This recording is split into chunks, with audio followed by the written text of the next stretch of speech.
So, kung maalala nyo, yung nagbukas tayo ng piggy bank, ito siya, papakita ko. Itong piggy bank muna yung ano natin, bubukas natin. So, piggy, paalam sa'yo, kailangan na buksan. Hindi natin ito bubuksan dahil umabot naman siya para at least may investment pa rin. Yan yung sinabi ko sa inyo na hindi ko nabubuksan to kasi baka kumasya. So, kumasya naman siya. So, ngayon, napapanahon uling buksan siya. Gawa ng naubusan tayo ng gasol. So, panghihintay natin, subukan natin. Tingnan natin kung aabot siya sa panggasol. Hindi ko alam kung magkano yung gasol ngayon eh. Kasi dati 1.5. Ngayon, check na natin kung aabot. Sana umabot para at least less sa gastusin. So, ito yung mga optional na hindi mo inaasahan na makakaipon ko lang nito, magagamit. So, paano ba? Tara, samahan niyo ako. So, bubuklatin na naman to. Okay na to. Ito po ay mga 10 piso. Kaya makikita nyo.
So, yan guys.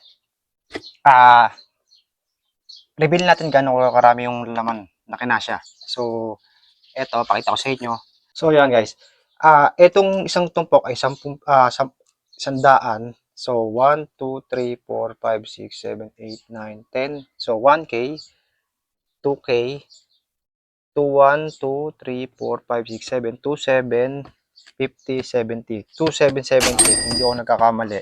So, sa ganito kalaking kalaman na alcohol, gano'n ba kalaki to? 500 ml pala guys. So, 500 ml na ganito yung laman. Natin sa 10. Ito yung magiging laman niya kung sakali mag-iipon kayo. So, yun at least, kahit pa paano, baka makaabot to sa mga natin. So, let's go. So, yun, sana mabot tong pera at kung yung mga sobra, syempre, pamimili natin yan kung ano kailangan dito sa bahay. So, kung nakabot ko sa video na to, hanggang sa dulo, like, comment, and share kung tigasan ka para ma-mention kita. Yun lamang po. Salamat po.